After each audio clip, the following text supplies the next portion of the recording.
Good morning. Huge shout out to Athena for sending in a couple questions. I thought it would be really beneficial to send everyone a little tutorial of 19 and 21 because these are really big concepts that are difficult and sometimes abstract to picture in your head. So I wanted to walk you through how to solve and find the answers for number 19 and 21 on your Unit 6 practice test. So let's go ahead and start with number 19. Number 19 is adding mixed numbers. And before I do this mentally, I always like to draw a picture, and solve my work on another sheet of paper. So let's go ahead and take 4 and 1/6 plus 2 and 5/6, and let's write those out. I like to write them out because I want them to, instead of being written horizontally, I like the equations to be vertical because I like to add my fractions first and then my whole number. So let's go ahead and write these out vertically. And if you're doing this at home, try a separate sheet of paper and solving this with me as I'm solving it on the computer. So I have 4 and 1/6 plus 2 and 5/6. Ta-da! And I write these vertically because I'll solve the fractions first and then the whole numbers. The next step I'm going to do is I'm going to draw out what this question looks like. I have 4 and 1/6. I'm going to come over here and I'm going to show you my hole. So here's one hole, two holes, three holes, four holes.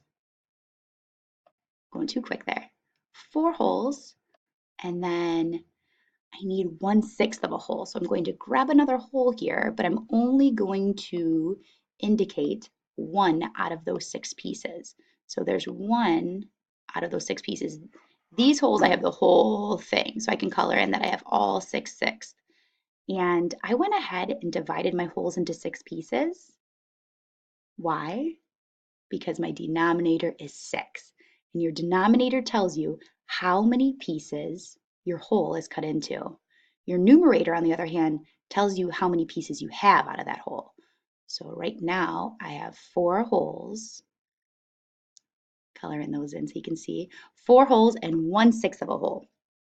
And the question's asking me to add 2 more holes and 5/6 of a fraction of a hole.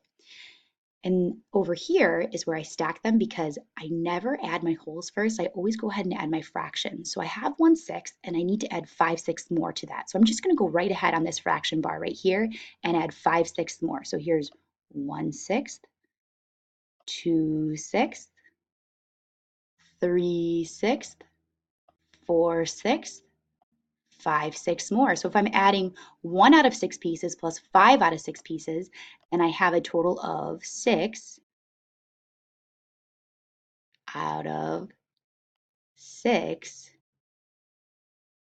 pieces. Ta-da! As indicated right here, 6 out of 6 pieces. Now I can add my holes together. So I have 4 holes and I need to add 2 more holes to the mix. So here's 1, 2 more holes. And yes, my holes are divided into 6 pieces, but I have the whole thing, so I can color all 6/6 in. Now I have 4 plus 2 is 6 holes, 6 holes and 6/6, right? But I'm looking over here and 6 holes and 6/6 isn't indicated. And that's because I can't have a whole number and a fraction, or an improper fraction, or my numerator, my denominator equal because I no longer have the fraction. I have the whole thing. I have 1, 2, 3, 4, 5, 6, 7 holes. 6/6 is the same as 1 hole. So instead of writing 6 and 6/6, I would just simply write equals 7 holes. Ta-da! Which is how you would get the answer of A for 7 holes. And the next concept we're going to go over is subtraction. So let me go ahead and clear my working space here. And we're going to look over at number 21. And number 21 is where you take 7 holes and 2/5, and you're taking away, or you're subtracting 2 holes and 4/5. So right away, I'm going to, on a side note here, rewrite my equation. So it's written vertically. And actually, it already is written vertically, but I'm just going to rewrite it over here so that I can solve it where it's a little bit larger. 7 2/5 minus 2 wholes and 4/5. And I apologize, it's difficult to write with this pen here, but hopefully it's understandable. So I have 7 wholes and 2/5 minus 2 wholes and 4/5. And I always start with my fractions first, then my whole numbers. So I'm going to take 2/5 and subtract 4/5. And already I'm thinking, wait a second, there's more down here. I can't take 4 away from 2. So this one's going to be a little bit tricky, but we'll walk you through it. And I'm going to start with a model because I always like to visualize my problems. So 7 2/5, what does that look like? Well, I have 7 wholes, 1, there's 1 whole, 2 wholes, 3 wholes, 4, 5, 6, 7 holes, ta-da! And then I need 2/5 of a hole. So I'm going to go over here, and I already went ahead and cut up this hole into 5 pieces because my denominator says every hole could be cut into 5 pieces, but I'm only going to take 2 of those pieces. So I'm going to go ahead and highlight 2 of those pieces.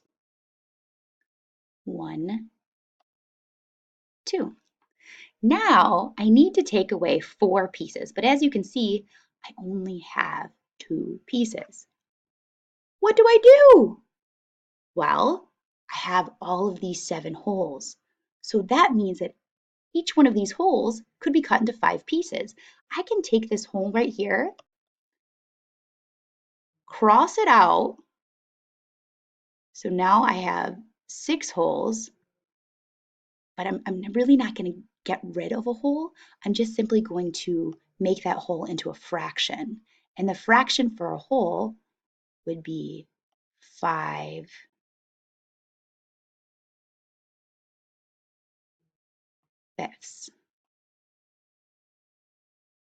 So let's do the same thing that we did over here, over here. So I'm going to take one of my holes, so I no longer have 7 of them, and I'm going to make one of them into a fraction, which means I need to cut it into 5 pieces.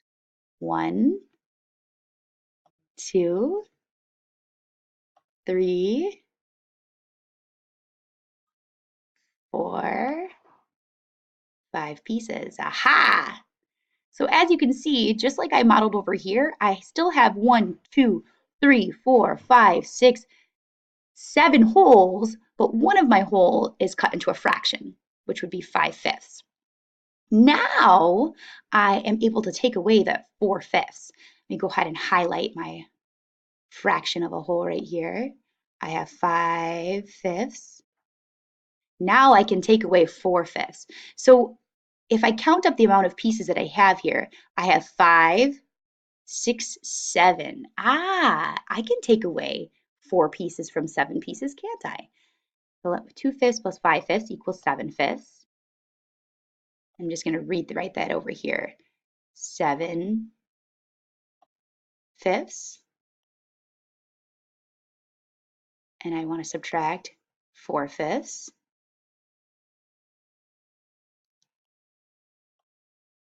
Because that's what I'm doing over here. 5 plus 2 equals 7. So 7/5 minus 4/5. Here's my 7/5. 1, 2, 3, 4, 5, 6, 7. And I can start erasing those or subtracting those.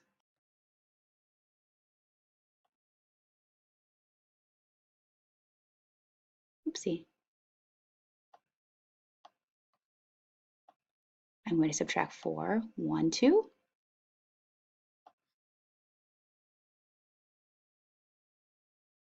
A couple technical difficulties, but that's okay. We can work through them. 1, 2, 3,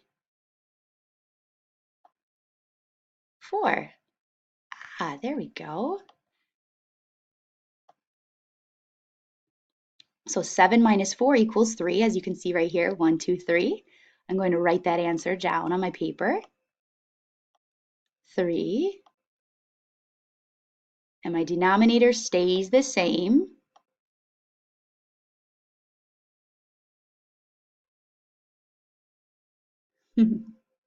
Thank you for your patience as I'm experimenting here. 3 fifths, as indicated right here, 1, 2, 3. And I only have 6 wholes left now. 1, 2, 3, 4, 5, 6. And now I can take away 2 of them. 1, 2. And 6 minus 2 equals 4.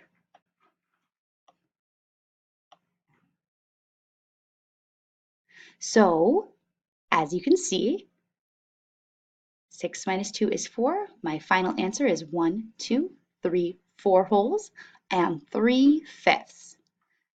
Therefore, 7 and 2 fifths minus 2 and 4 fifths. The correct answer here is 4 and 3 fifths. So thank you for watching. I hope that helps to solve some of your questions. My advice to you, practice, practice, practice. And when you're practicing, draw a picture because it makes that abstract concept more understandable. If you have any more questions, please let me know. I'm having fun making videos for you this morning. I think my family is enjoying watching how this is done as well. So you guys have a great weekend and keep practicing.